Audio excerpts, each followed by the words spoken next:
morning everyone. Can you see from my face just how warm it is already? It's 9 o'clock in the morning in London and the temperature is about 24 degrees. So it's going to get up to about 30 today, which means I have to come down here early. I have to get everything done as quickly as possible because I'm going to boil to death basically. That's what's going to happen. This nice weather that we're having, so it's a heat wave, it's obviously caused by global warming, terrible things, very negative stuff, but on the plus side, the slugs and snails have stayed away, and the reason is they don't like this kind of weather. You know, a slug and snail's perfect weather is like when it's been raining a lot and then it's kind of quite mild out as well, and they can slither across and eat all your crops. So like if a slug and snail was on a game show and they won a 2-week all-inclusive holiday to Caribbean, that would be their kind of nightmare. They'd hate that. They'd be thinking, oh my god, we're getting sent to our death. We'd be like, oh, you're so lucky. A 2-week all-inclusive holiday in the Caribbean? Lucky slug. The slug would be thinking, I'm gonna die out here, guys. You're sending me to my death. And that's just the way that they think. They're very different from us. They're not like us. They're not humans. You know, they don't like this kind of weather. So it's good for us. What is that? Sunflower seeds. Interesting. So I need to get on with stuff today because it is going to get really hot really quickly. Right, first thing to do is check on the pumpkins. This will become a daily / weekly occurrence now because I get obsessed with my pumpkins. Oh dear.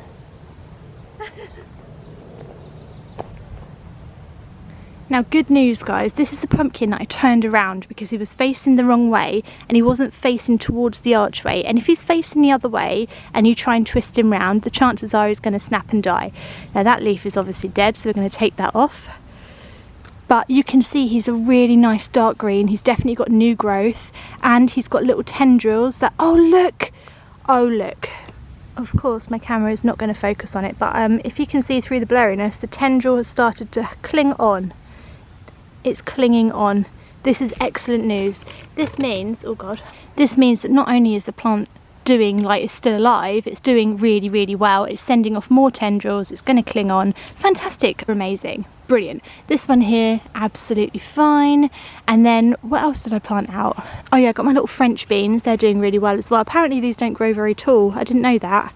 I thought they would grow up the archway, but apparently they don't, but that's fine. And then this is my new massive jack-o'-lantern. I think he needs a drink because he was planted out quite new. Then on the other side of the archway I planted out a couple of baby boos, and I also put in a Jacoby Little as well.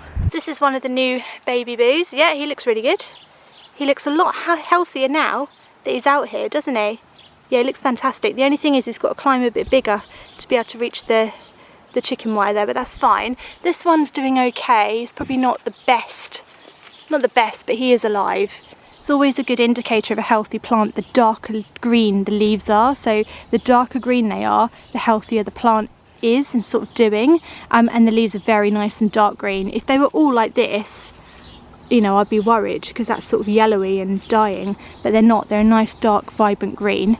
This baby boo here looks like he's just given up. Maybe he's, yeah, look, he's died. He didn't get enough water when I was away, but I'll leave him because he might grow back. You never know. And I just want to quickly show you this sunflower because if you remember, he'd fallen over and was growing a funny way. But now look, now I've stood him upright, he's growing completely straight again. Complete the direction I want him to grow in. Well done, mate. I've cut my finger on something. I think it might have been the chicken wire when I was trying to show you the chicken wire. I think I've got a first aid kit somewhere. Yeah, I've just cut it in the corner there where I think I was showing you the wire. You've got to be really careful because I almost sat on one of those sticks as well and impaled my bottom. So, you know, allotment safety is no joke, guys. It's no joke. As much as I think it would make a great vlog, I don't want to be impaled. So always have first aid at your plot. Nice plaster. Right, onwards then.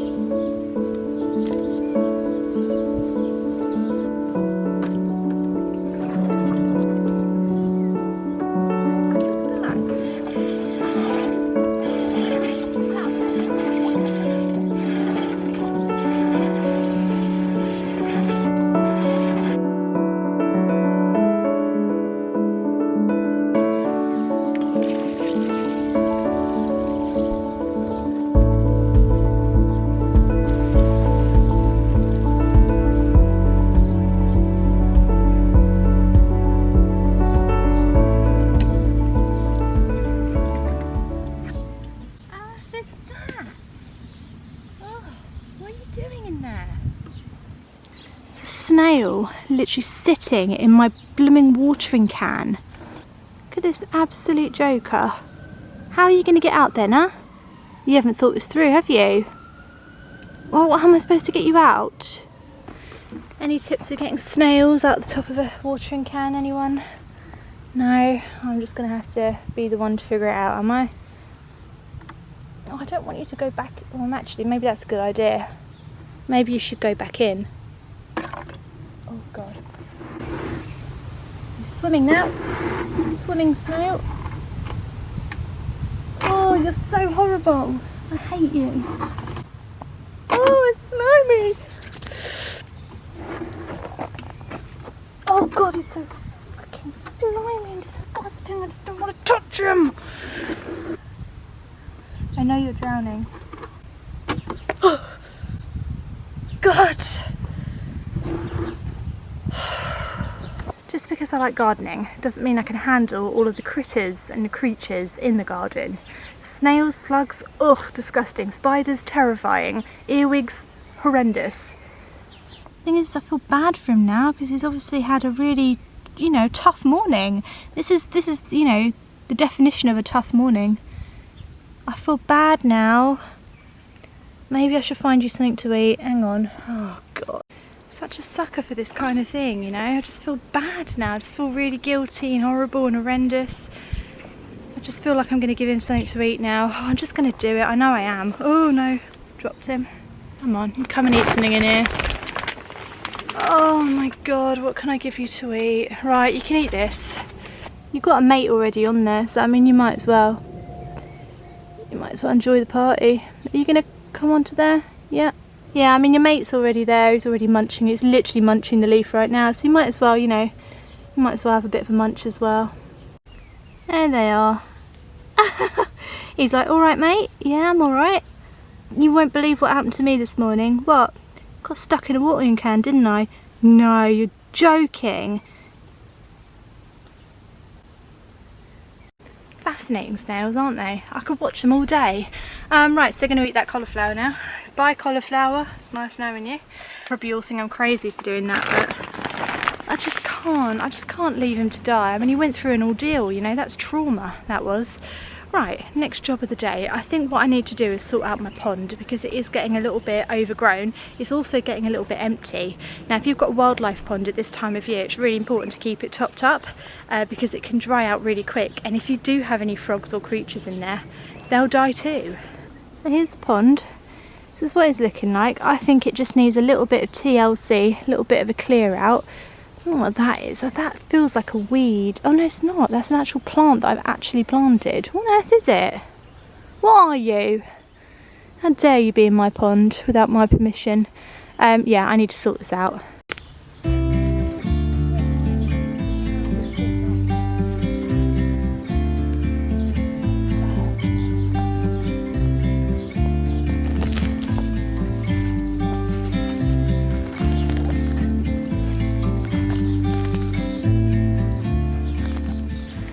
Pulling everything out. It's mainly grass that I'm pulling out.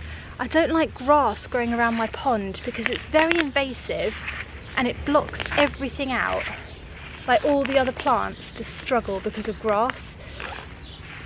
So I'm trying to get rid of as much grass as I can. I just don't think it's necessary around a pond to have grass.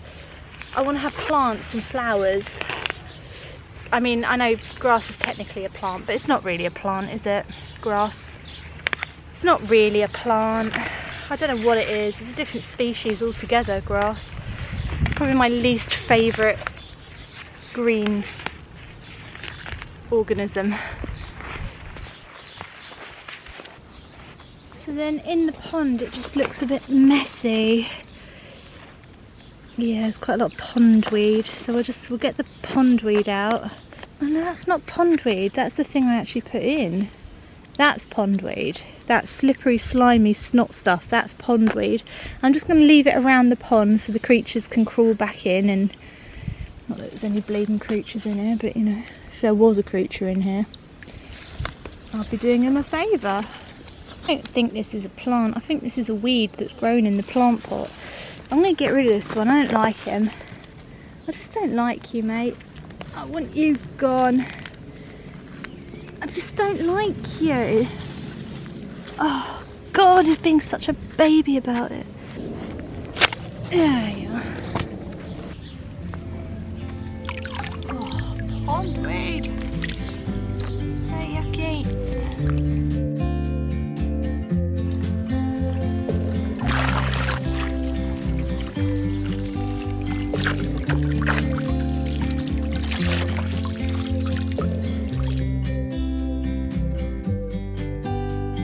The problem with my pond is that I built it underneath a tree, which means that it doesn't get enough sun. So if you're going to build a pond, don't put it under a tree or under shade. It's supposed to get about 6 to 8 hours of sun a day, and that keeps all of that horrible pond weed away, because the sunlight basically kills it.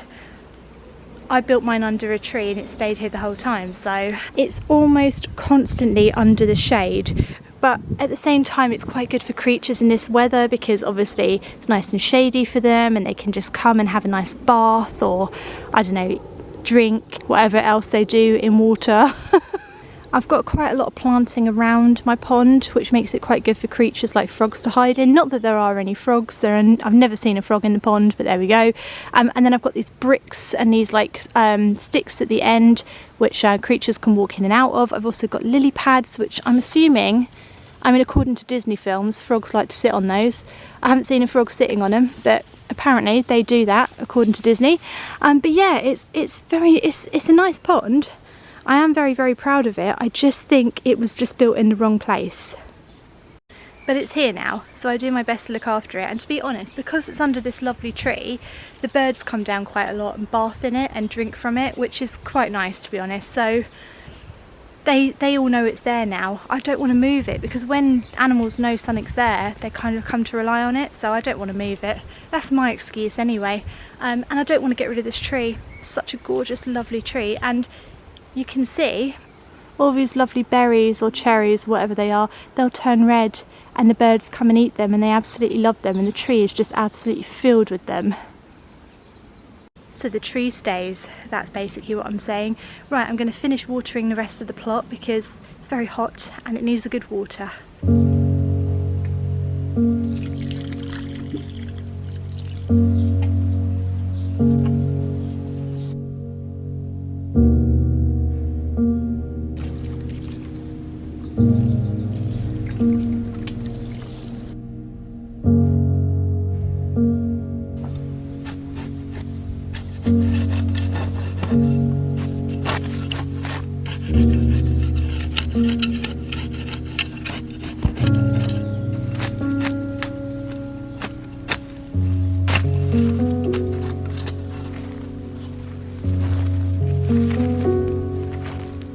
I brought some calendula seeds with me. I haven't sown these this year and I was sort of missing them a little bit, so I thought I would just plant them directly outside and see if they grow. I've never done this in June before. Apparently you can plant them direct right up to June, so I'm going to whack those in. I've also got some borage seeds. So borage is a beautiful flower that comes up at my allotment plot most years on its own. I haven't seen any of it this year come up, which is unusual, so I'm actually going to sow some seeds this year and hopefully they'll come up and be really, really happy. But they are just great for the bees. The bees love borage, and you can also eat the flowers in salads and stuff, and it's really nice and pretty. So we're going to stick the calendula just in here at the front of this bed next to the cosmos and the Californian poppies, because I kind of think the slugs and snails won't be able to get to it here because it gets very, very hot and sunny. So I'm going to get the soil a water before I sow my seeds because it is very, very hot and it's looking very, very dry.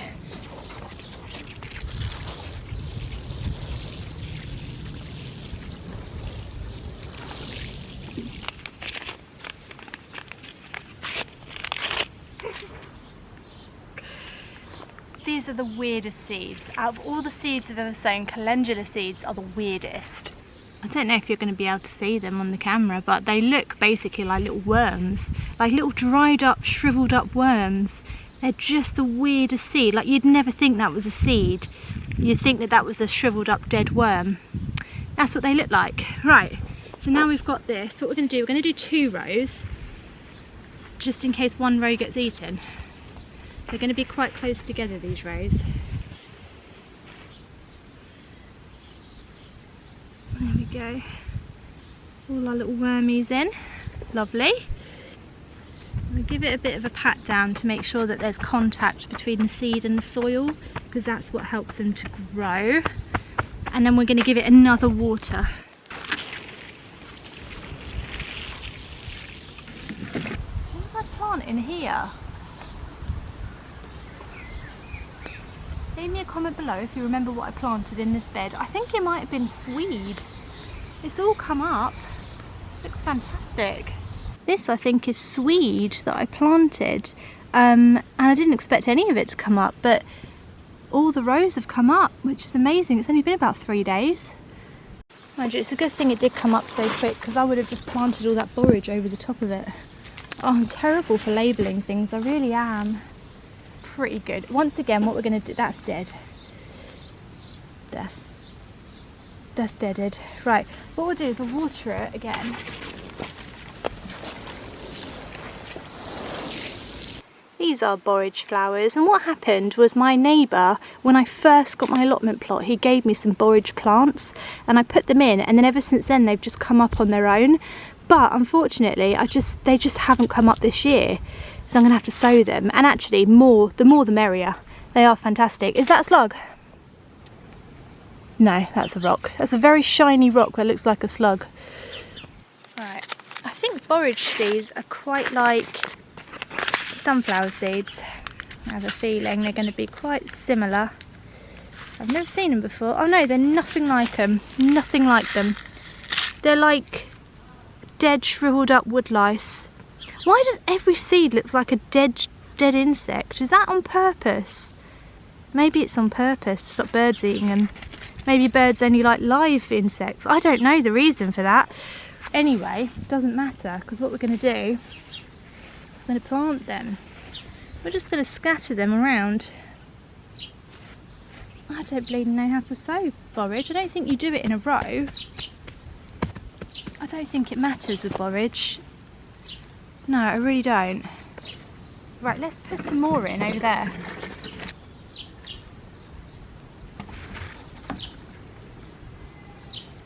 It would never be a problem to have too much borage. Borage is just a lovely, lovely flower.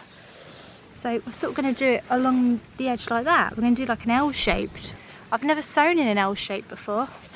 We're doing it for the first time. This is exciting. Do it. Borage everywhere. That's what we want. Can you tell that I like the word borage? I keep saying it. Borage. Borage. It sounds like a good name for a TV, like a children's TV character. Borage the bear.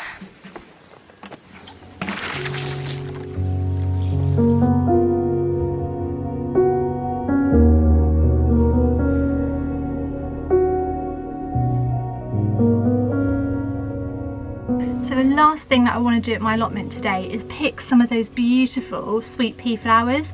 So if you're growing sweet pea flowers, it's important to keep picking them, because otherwise they go to seed, and as soon as most of the plant goes to seed, the plant dies basically. If you keep picking the flowers, you get more and more flowers, which is amazing. So let's go and pick some. The only thing is I've lost my scissors. Are you surprised? No, neither am I. So we're going to have to just pick them. I hope I don't kill the plant by just picking it, but it really does, they really just need to come off.